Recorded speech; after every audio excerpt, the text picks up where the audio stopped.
ಮಹಾದೇವಿ ಅಮ್ಮ ಶ್ರೀ ಚಕ್ರವಾಸಿನಿ. ಒಳಗಡೆ ಒಬ್ಳು ದಾಸಿ ಇದ್ದಾಳೆ ಜಾಜಿ ಅಂತ, ಅವಳು ಕೊಟ್ರಾ? ಇನ್ನೂ ಇಲ್ಲ, ಈಗ ಹೋಗ್ತಾ ಇದ್ದೀನಿ.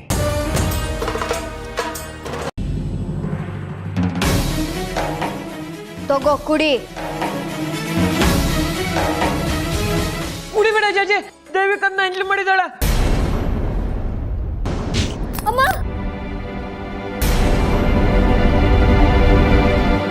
ಎಳ್ಕೊಂಡು ನಡೆಯೋಳ್ಳ.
ತಮ್ಮಯ್ಯ ದೇವಿಕಾ, ಜಾಜಿನ್ ಬಿಡಿಸು. ನಾನು ಅವಳನ್ನ ಬಿಡಿಸ್ತೀನಿ, ಆದ್ರೆ ನೀನ್ ನಾನು ಹೇಳ್ದಂಗೆ ಕೇಳ್ಬೇಕು. ವಿಗ್ರಹ ಇದೆ.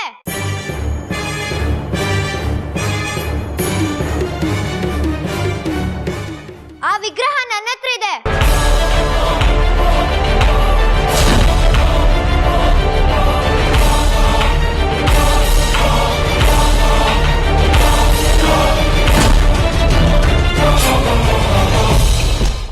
ಏನಮ್ಮ ಹೇಳ್ತಿದ್ಯಾ ನೀನು? ಏನ್ ಶಿವರುದ್ರ ಅವರ ನಿಮ್ಮ ಮಗಳು ಹೇಳ್ತಾರ ಮಾತು? ಇದ್ರ ಬಗ್ಗೆ ನಂಗೇನು ಗೊತ್ತಿಲ್ಲ. ಏನಮ್ಮ ಹೇಳ್ತಿದ್ಯಾ? ಇದು ಹುಡುಗಾಟದ ವಿಷಯ ಅಲ್ಲ, ಹೋಗೊಳಗೆ. ನಾನು ಹೇಳ್ತಿರೋದು ಸತ್ಯನೇ. ಆ ವಿಗ್ರಹ ನನ್ನ ಹತ್ರನೇ ಇದೆ.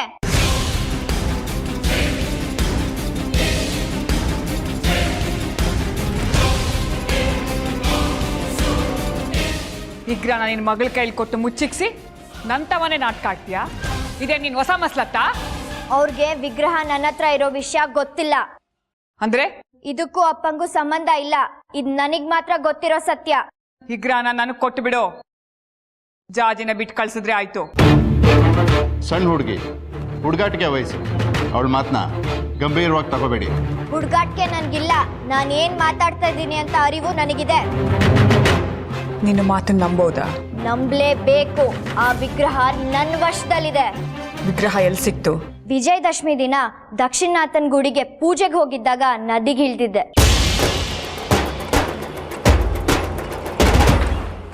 ಆಗ ನೀರಲ್ಲಿ ಮರದ ಪೆಟ್ಟಿಗೆ ಒಂದು ತೇಲ್ಕೊಂಡು ಬಂತು.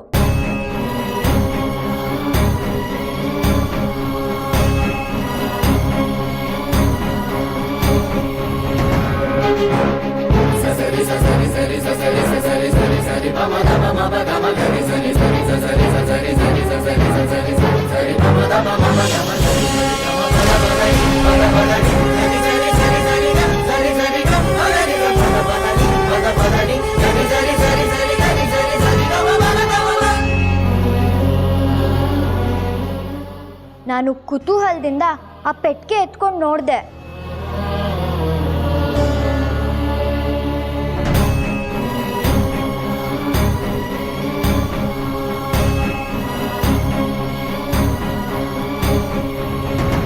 ಅದರಲ್ಲಿ ವಿಗ್ರಹ ಇತ್ತು.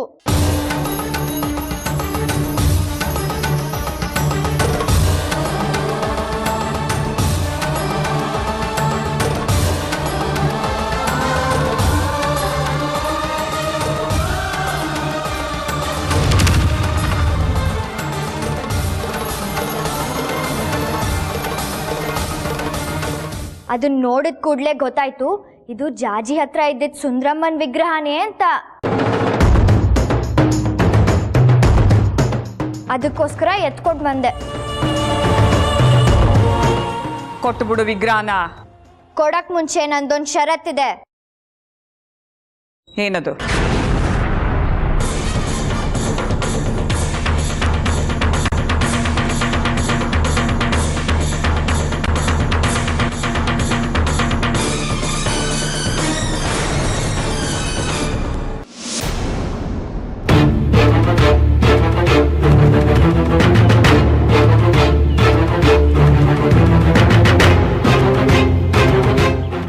ಬಂಗಾರಿ ನನಗಿಷ್ಟ.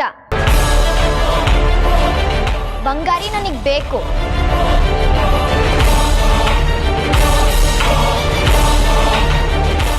ಬಂಗಾರಿನ ಕೊಟ್ಟು ನನಗೆ ಮದುವೆ ಮಾಡಿಸಿದ್ರೆ ತಾಳಿ ಕಟ್ಟಿದ ಮರುಕ್ಷಣ ವಿಗ್ರಹ ತಂದು ನಿಮ್ಮ ಮುಂದೆ ಇಡ್ತೀನಿ.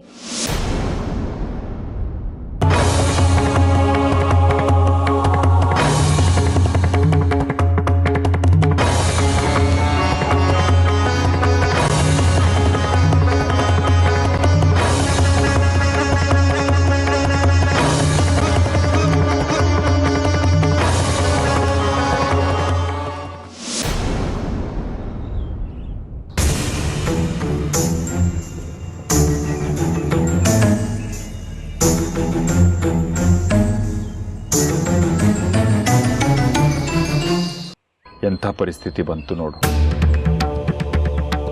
ಎಲ್ಲಿ ಜಾಜಿ, ಎಲ್ಲಿ ದೇವಿಕಾ, ಎಲ್ಲಿ ಬಂಗಾರಿ, ಎಲ್ಲ ವಿಚಿತ್ರವಾಗಿದೆ. ಆ ದೇವಿಕಾ ಅದು ಯಾವಾಗ ಬಂಗಾರಿನ ಇಷ್ಟಪಟ್ಲು? ಪ್ರೀತಿ ಗೀತಿ ಹೇಳಿ ಕೇಳಿ ಬರುತ್ತಪ್ಪ ನಿಂದೊಳ್ಳೆ. ಆ ದೇವಿಕಾ ಬಂಗಾರಿನ ಪ್ರೀತಿಸಿದಾಳಂತಲ್ಲ, ಅವಳು ನಡೆ ನುಡಿ ನೋಡಿದ್ರೆ ಬಂಗಾರಿನ ಬಿಡೋ ಕಾಣಿಸ್ತಾ ಇಲ್ಲ. ಮದುವೆ ಆಗೇ ಬಿಡ್ತಾಳೆ ಅನ್ಸುತ್ತೆ. ಹಿಡಿದು ಹಠ ಬಿಡೋ ಹೆಣ್ಣಲ್ಲ ಅದು, ಹಠಮಾರಿ. ಅವಳ ಅಪ್ಪಂದೇ ತದ್ರೂಪ. ನಮ್ಮ ಬಂಗಾರಿನೋ ಮೊದಲೇ ಮೊದ್ದು. ಹತ್ತು ಕರೆದ್ರೆ, ಹೊಡೆದ್ರೆ, ಬಡಿದ್ರೆ ಹೆದರಿ ತಾಳಿ ಗಿಳಿ ಕಟ್ಟಿಬಿಟ್ಟಾನು. ನಂಗೂ ಅದೇ ಆತಂಕ ಆಗ್ತಿದ್ಯಪ್ಪ. ಅಕಸ್ಮಾತ್ ಹಂಗೇನಾದ್ರೂ ಆಗ್ಬಿಟ್ರೆ ಜಾಜಿ ಅಕ್ಕನ ಸಮಾಧಾನ ಮಾಡೋದು ಹೇಗೆ? ಅವಳನ್ನ ನೆನೆಸ್ಕೊಂಡ್ರೆ ನಂಗೆ ತುಂಬಾ ಭಯ ಆಗ್ತಿದ್ಯಪ್ಪ. ಜಾಜಿನ? ಜಾಜಿಗೇನು? ಸುಮ್ಮನೆ ಏನು ಗೊತ್ತಿಲ್ಲದವ್ರ ಥರ ಆಡ್ಬೇಡಪ್ಪ. ನಂಗೆಲ್ಲ ಗೊತ್ತು. ನನಗೂ ಅದೇ ಚಿಂತೆ ಆಗಿದೆ. ಬಂಗಾರಿ ಜಾಜಿನ ಪ್ರೀತಿಸ್ತಿದ್ದ. ಅದರ ಸುಳಿವು ಸಿಕ್ಕು ಇನ್ನು ಪ್ರೀತಿ ಗೀತಿ ಅಂತ ಎಲ್ಲಿ ಮುಂದುವರೆದು ಬಿಡ್ತಾರೋ ಅಂತ ಅವ್ರಿಗೆ ಎಚ್ಚರಿಕೆ ಕೊಟ್ಟಿದ್ದೆ. ನಮ್ಮ ಮಾತಿಗೆ ಬೆಲೆ ಕೊಟ್ಟು ಅದನ್ನೆಲ್ಲ ಮರೆತು ಸಹಜವಾಗಿ ಸ್ನೇಹಿತರ ಥರ ಇದ್ರು. ಹಾಗಂತ ನೀನು ಅನ್ಕೊಂಡಿದ್ಯಾ ಅಷ್ಟೇ. ಅಕಸ್ಮಾತ್ ಬಂಗಾರಿ ಆ ದೇವಿಕನ ಮದುವೆ ಆಗೋದಕ್ಕೆ ಒಪ್ಕೊಂಡ್ರೆ ಜಾಜಿ ಅಕ್ಕ ಖಂಡಿತ ಸುಮ್ಮನಿರಲ್ಲ. ಜಾಜಿ ಬಂಗಾರಿನ ಇನ್ನೂ ಪ್ರೀತಿಸಿದಾಳೆ. ಆ ಬಂಗಾರಿನೂ ಅಷ್ಟೇ. ಏನು ಹೇಳ್ತಿದ್ಯಾ ನೀನು? ಆ ಹಳೆ ಪ್ರೀತಿ ಇನ್ನೂ ಗಂಭೀರವಾಗಿ ಮುಂದುವರಿತಿದ್ಯಾ? ಮನೆಯಲ್ಲಿ ನೀವೆಲ್ಲ ಹಾಕಿರೋ ಬೆದರಿಕೆಗೆ ಅವರಿಬ್ಬರು ಪ್ರೀತಿ ಮಾತು ಮೌನ ಆಗಿತ್ತು ಅಷ್ಟೇ.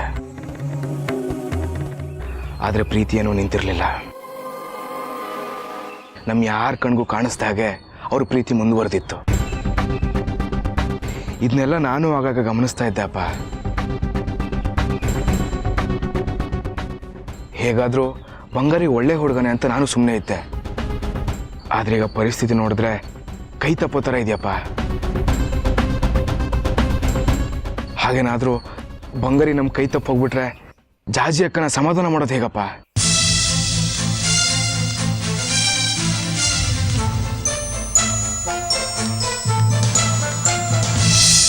ಹಾಗಾದ್ರೆ ಬಂಗಾರಿನ ಈ ಮದುವೆಗೆ ಒಪ್ಕೊಳ್ಳೋಕೆ ಬಿಡಬಾರ್ದು. ಏನು ಮಾಡಿದ್ರು ಬಿಡಬಾರ್ದು.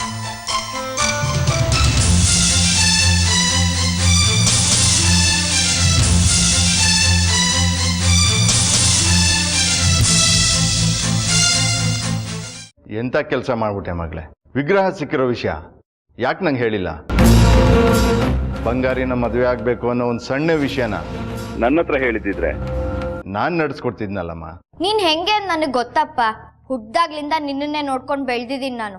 ಯಾವ ಸಂದರ್ಭಕ್ಕೆ ಯಾವ ರೀತಿ ಇರ್ತೀಯ ಅಂತ ನನಗೆ ಚೆನ್ನಾಗಿ ಗೊತ್ತು. ಪರಿಸ್ಥಿತಿ ಒಂದೇ ರೀತಿ ಇರಲ್ಲಮ್ಮ. ನೀನ್ ಕನಕಾಂಬರಿ ಮುಂದೆ ವಿಗ್ರಹದ ವಿಷಯ ಹೇಳೋ ಬದಲು ನನ್ ಮುಂದೆ ಹೇಳ್ಬೋದಿತ್ತಲ್ಲ. ಹೇಳ್ಬೋದಿತ್ತಪ್ಪ, ಆದ್ರೆ ನೀನು ಬಂಗಾರಿ ಜೊತೆ ನನ್ನ ಮದ್ವೆ ಮಾಡಿಸ್ತಿರ್ಲಿಲ್ಲ. ನಿನ್ ಸೀಮೆಗಿಲ್ ಜಾತಿ ಅಂತಸ್ತು ಅಂತ ಖ್ಯಾತೆ ತೆಗೆದು ನನ್ನನ್ನು ಸುಮ್ಮನೆ ಆಗಕ್ ಪ್ರಯತ್ನ ಮಾಡ್ತಿದ್ದೆ. ನಾನೇನಾದ್ರೂ ನಿನಗೆ ಆ ವಿಗ್ರಹದ ವಿಷಯ ಹೇಳಿದ್ರೆ ನೀನು ಆ ವಿಗ್ರಹನ ನನ್ನಿಂದ ಕಿತ್ಕೊಂಡ್ಬಿಡ್ತಿದ್ದೆ. ಆಮೇಲೆ ನನ್ನನ್ನು ಬಂಗಾರಿಯಿಂದ ಬೇರೆ ಮಾಡಿ ನನ್ನ ಕೈಲೊಂದು ಚೊಂಬು ಕೊಟ್ಟು ಮೂಲೆಯಲ್ಲಿ ಕೂರಿಸ್ತಿದ್ದೆ. ಅದಕ್ಕೆ ನಾನು ಈ ವ್ಯವಸ್ಥೆ ಮಾಡ್ಕೊಂಡಿದ್ದು. ಈಗ ನನ್ನ ಮದುವೆನ ಯಾರೂ ಬೇಡ ಅನ್ನೋಕ್ಕಾಗಲ್ಲ. ಈಗ ನೀನು, ಕನಕಾಂಬ್ರಿ, ಗುರುಗಳು ಎಲ್ಲ ಸೇರಿ ನಮ್ಮ ಮದುವೆ ಮಾಡ್ತೀರಾ? ಮಾಡಬೇಕು. ಯಾಕೆ ಹೇಳು? ನಿಮ್ ಎಲ್ರಿಗೂ ಆ ವಿಗ್ರಹ ತುಂಬಾ ಮುಖ್ಯವಾದದ್ದು. ಈ ಹುಣ್ಮೆ ಒಳಗೇನೆ ನಿಮ್ಗದು ಬೇಕು ಅಲ್ವಾ? ಹಠಕ್ಕೆ ಅನ್ಪಿದ್ರೆ ನನಗೆ ನಿನಗಿಂತ 2 ಪಟ್ಟು ಹಠ ಜಾಸ್ತಿನೇ ಇದೆ. ನನಗೆ ಬೇಕಾದನ್ನ ಪಡ್ಕೊಳ್ಳೋದಕ್ಕೆ ತಲೆ ಮೇಲೆ ತಲೆ ಬಿದ್ರೂ ನಾನು ತಲೆ ಕೆಡಿಸ್ಕೊಳ್ಳಲ್ಲ.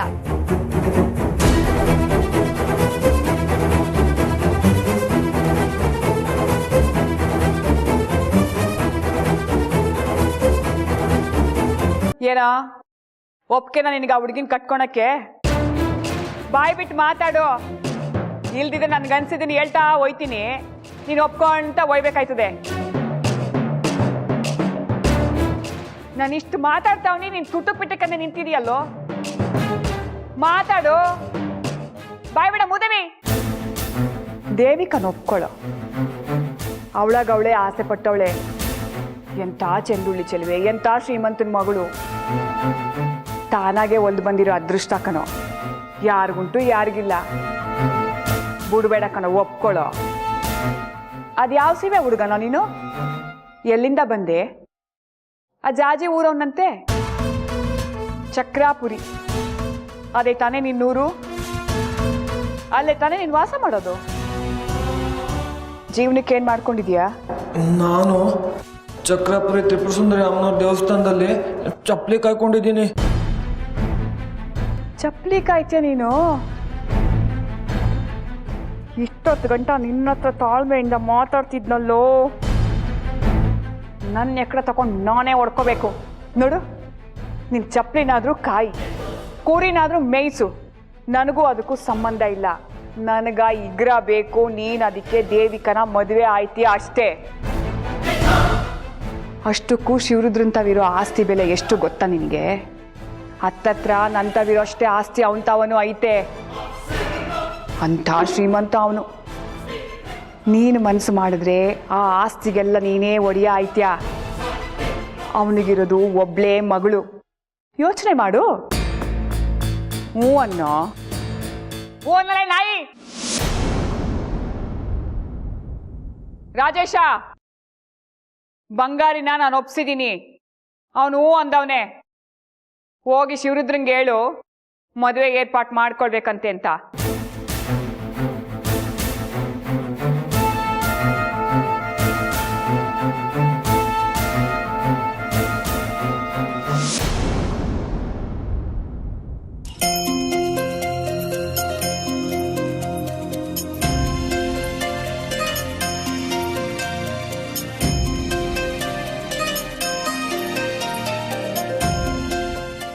ತುಂಬ ಒಳ್ಳೆ ಕೈ ರುಚಿ ನಿಂದು. ಅಡುಗೆ ಚೆನ್ನಾಗಿ ಮಾಡಿದ್ಯಾ? ಏನೋ ನನಗೆ ತಿಳಿದ ಹಾಗೆ ಮಾಡಿದ್ದೀನಿ. ರುಚಿ ನಿಮಗೆ ಇಷ್ಟ ಆದರೆ ಅದೇ ನನ್ನ ಪುಣ್ಯ. ಯಜಮಾನ್ರೆ, ಇನ್ನೊಂದು ಸ್ವಲ್ಪ ಪಲ್ಯ ಹಾಕ್ಸ್ಕೊಡಿ. ಇದನ್ನೇನಾದರೂ ದೇವ್ರ ಮುಂದೆ ನೈವೇದ್ಯಕ್ಕಿಟ್ರೆ ಸಾಕ್ಷಾತ್ ಆ ದೇವರ ಕೆಳಗೆ ಬಂದು ನೀನು ಮಾಡಿರೋ ಅಡುಗೆನ ತಿಂದು ಆರಾಮಾಗಿ ಹೋಗ್ತಾನೆ. ಅಮೃತವಾಗಿದೆ ನಿನ್ನ ಅಡುಗೆ. ಹೌದು ಯಜಮಾನ್ರೆ, ನಮ್ಮ ಭಟ್ರ ಬಗ್ಗೆ ಎಲ್ಲ ಹಾಗೆ ಹೇಳ್ತಾರೆ. ಇವ್ರು ಅಡುಗೆ ತಿನ್ನೋದಕ್ಕೆ ಪುಣ್ಯ ಮಾಡಿರ್ಬೇಕು. ಸಾಕು ಸುಮ್ಮನಿರೋ, ನಮ್ಮ ಬಗ್ಗೆ ನಾವೇ ಹೊಗಳ್ಕೋಬಾರ್ದು. ಏನೋ ನನಗೆ ತಿಳಿದ ಹಾಗೆ ಮಾಡಿದ್ದೀನಿ. ಅಪ್ಪನ ಬಾಯಿಂದ ಇಂಥ ಒಳ್ಳೆ ಮಾತು ಬಂದಿದೆ ಅಂದರೆ ಅದು ನಿಮ್ಮ ಪುಣ್ಯ. ಹೇಗೂ ನಿಮ್ಗೆ ಈ ಅಡುಗೆ ಇಷ್ಟ ಆಗಿದೆ, ಇಲ್ಲೇ ಇರಲಿ ಬಿಡಿ. ಇವರು ಇಷ್ಟು ಜನದ ಮಧ್ಯೆ ಇವರಿಬ್ರೇನು ಹೆಚ್ಚಾಗಲ್ಲ. ನಿನ್ನೆ ರಾತ್ರಿನೇ ಹೇಳಬೇಕು ಅಂತಿದ್ದೆ. ನಿನ್ನ ಅಡುಗೆ ನನಗೆ ರುಚಿಸ್ಬಿಟ್ಟಿದೆ. ನಿನ್ನ ನೌಕರಿನ ಖಾತ್ರಿ ಮಾಡಿದ್ದೀನಿ.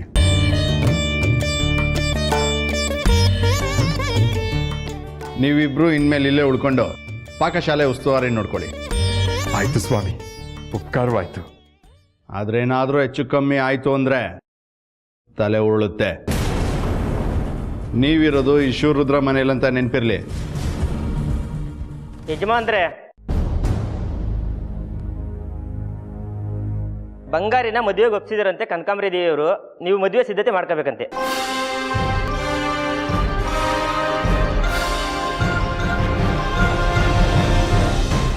ಅವಳು ಯಾವಳ ಒಪ್ಸೋದಕ್ಕೆ? ಅವ್ನು ಯಾವ ಸೀಮೆ ತೋಳಂಡಿ ನಾಯಕ ಒಪ್ಕೊಳ್ಳೋದಕ್ಕೆ? ನನ್ನಂತವ್ನ ಸಂಬಂಧ ಅಂದ್ರೆ ಆಗರ್ಭ ಶ್ರೀಮಂತರೇ ಬೆನ್ಬೀಳ್ತಾರೆ. ಅಂತದ್ರಲ್ಲಿ ಚಪ್ಲಿ ಕಾಯೋನ್ ಬಿಡ್ತಾನ? ನಿನ್ ಮಗ್ಳ ಆಸೆ ಪಟ್ಟಿರೋದು ಬಂಗಾರಿನ. ಅವನ್ ಬಗ್ಗೆ ಹಗುರವಾಗಿ ಮಾತಾಡ್ಬೇಡ ಅಪ್ಪ. ಹಗುರವಾದ ಜನಗಳ ಬಗ್ಗೆ ಹಗುರವಾಗೇ ಮಾತಾಡಕ್ ಬರೋದು ನನ್ಗೆ. ಅವಳು ಯಾವಳು ಒಪ್ಸಿದ್ಲಂತೆ, ಅವ್ನು ಯಾವನು ಒಪ್ಕೊಂಡಂತೆ. ನನ್ನ ಮಗಳು ಮದ್ವೆ ಮಾಡ್ಬೇಕಾಗಿರೋ ನಾನು ಅಂತವನ್ಗೆ ನನ್ನ ಮಗಳನ್ನ ಕೊಟ್ರೆ ಮನೆ ಮುಕ್ಕ ಆಗೋದು ನಂದು, ಓಡ್ತಾ ಬೀಳೋದು ನನಗೆ, ಮರ್ಯಾದೆ ಮೂರು ಪಾಲಾಗೋದು ನಂದೇ. ಅವನು ಒಪ್ಕೊಳ್ಳೋದೇನೋ ಅವಳು ಒಪ್ಸೋದೇನೋ? ಅವಳು ಯಾರು ಅಂತ ಅವನನ್ನ ಮದುವೆಗೆ ಒಪ್ಸೋದಕ್ಕೆ? ನನ್ನ ಮಗಳು ಯಾವನ್ನೇ ಕಟ್ಕೊಂಡ್ರು ಇವಳ್ದೇನಾಗಬೇಕು ಗಂಟು? ಅಥವಾ ಚಪ್ಲಿ ಚಾಕ್ರಿ ಮಾಡು ಭಿಕ್ಷುಕಂದೇನೋಗ್ಬೇಕು? ಕೋಪ ನಂಗೂ ಬರುತ್ತೆ, ನಿನಗಿಂತ ಜಾಸ್ತಿನೇ ಬರುತ್ತೆ. ನೀನಾಗ್ ನೀನೇ ಮದ್ವೆಗೊಪ್ಪಿ ನನ್ನ ಕರೆಯೋವರೆಗೂ ನಾನು ಅನ್ನನೂ ಮುಟ್ಟೋದಿಲ್ಲ, ಒಂದ್ ತೊಟ್ಟು ನೀರು ಕುಡಿಯೋದಿಲ್ಲ.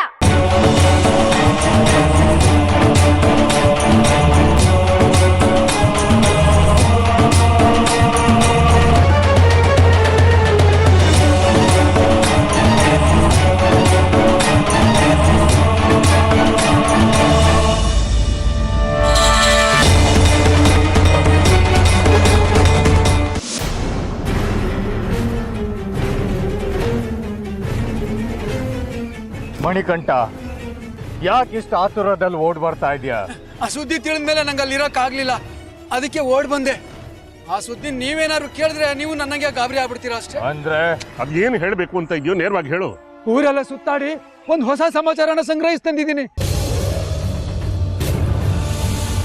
ಚಕ್ರಾಪುರಿಗೂ ಅರಿಹಂತಪುರಕ್ಕೂ ಬೀಗರ ಸಂಬಂಧ ಶುರು ಆಗ್ಬಿಟ್ಟಿದೆ. ನೆಂಟಸ್ತನ ಬೆಳೀತಾ ಇದೆ. ಏನ್ ಹೇಳ್ತಿದ್ಯಾ ಮಣಿಕಂಠ? ಹೋಗ್ಟಾಗ್ ಮಾತಾಡೋದು ನಿಲ್ಸಿ, ಅದೇನು ಅಂತ ನೇರವಾಗಿ ಹೇಳು. ಬಂಗಾರಿಗೂ ದೇವಿಕಾಗೂ ಮದುವೆ ಅಂತೆ. ಯಾವ ಬಂಗಾರಿ, ಯಾವ ದೇವಿಕಾ, ಯಾರ್ಗ್ ಮದುವೆ? ಚಕ್ರಾಪುರಿ ಅಮ್ಮನವ್ರ ದೇವಸ್ಥಾನ ಬಾಗಿಲಲ್ಲಿ ಚಪ್ಪಲಿ ಕಾಯ್ತಾನಲ್ಲ ಬಂಗಾರಿ, ಅವನಿಗೂ ಈ ಊರಿನ ಪ್ರಧಾನ ಅರ್ಚಕರ ವರ್ಗದವ್ರ ಮಗಳು ದೇವಿಕಾಗೂ ಮದುವೆ ಅಂತೆ.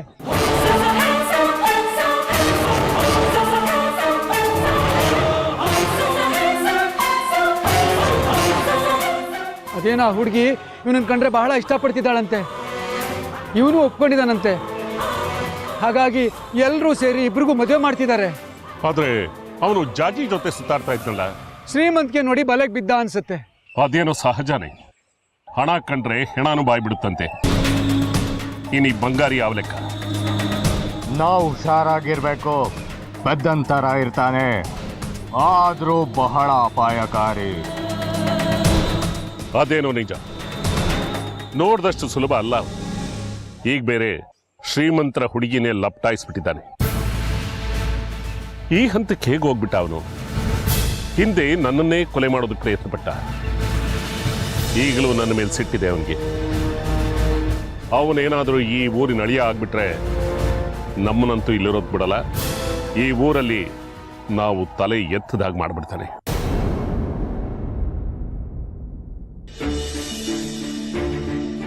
ಯಜಮಾನ್ರೆ, ಬೆಳ್ಳಿ ತಟ್ಟಲ್ಲಿ ನಿಮಗೆ ಎಲ್ಲ ಬಡಿಸೋಣವಾಗಿದೆ, ಊಟ ಮಾಡುವಂತರಾಗಬೇಕು. ಯಾಕೆ ಹಿಂಗೆ ಮಾತಾಡ್ತಿದ್ದೀರಾ? ಇಷ್ಟು ದೊಡ್ಡ ಮನೆಯ ರಾಜ್ಕುಮಾರ್ನ ಹಾಗಿದ್ದೀರಿ, ಈ ಬಡಪಾಯಿ ಅಡುಗೆ ನೀನು ಹೇಗೆ ಮಾತಾಡಬೇಕು? ಬಂಗಾರಿ, ಏನು ಅದೃಷ್ಟ ಮಾಡಿದ್ಯೋ ಕಣೋ. ಲಾಟ್ರಿ ಹೊಡೆದ ಹಾಗೆ ರಾಜ್ಕುಮಾರ್ನ ಹಾಗಾಗೋದಿಯಲ್ಲೋ. ಲಾಟ್ರಿನೂ ಇಲ್ಲ, ಏನೂ ಇಲ್ಲ.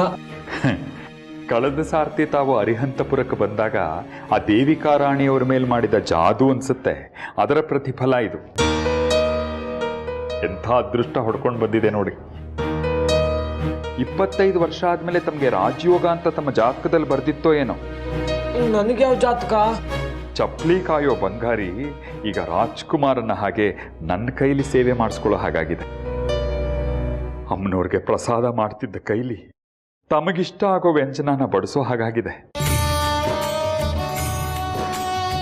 ಮಾಡಪ್ಪ ಮಾಡು, ದರ್ಬಾರ್ ಮಾಡು, ರಾಜ್ಕುಮಾರನ್ ಆಗಿರು. ಆದರೆ ನಾನು ಒಂದೇ ಒಂದು ಕೇಳ್ಕೊತೀನೋ, ಬೇಕಾದ್ರೆ ನಿನ್ನ ಕಾಲಕ್ಕೆ ಬೀಳ್ತೀನಿ. ಜಾಜಿ ನಿನ್ನ ತುಂಬ ಹಚ್ಕೊಂಡಿದ್ದಾಳೆ, ಅವಳನ್ನು ಮರಿಬೇಡವೋ. ಅವಳು ನೊಂದ್ಕೊಂಡ್ರೆ ಸಂತೈಸೋ ಶಕ್ತಿನೂ ನನಗಿಲ್ಲ. ಈಗಾಗಲೇ ತುಂಬ ಕಷ್ಟ ಅನುಭವಿಸಿದಾಳೆ, ನೋವು ಉಂಡಿದ್ದಾಳೆ. ನೀನು ಅವಳಿಗೆ ನೋವು ಕೊಡಬೇಡವೋ.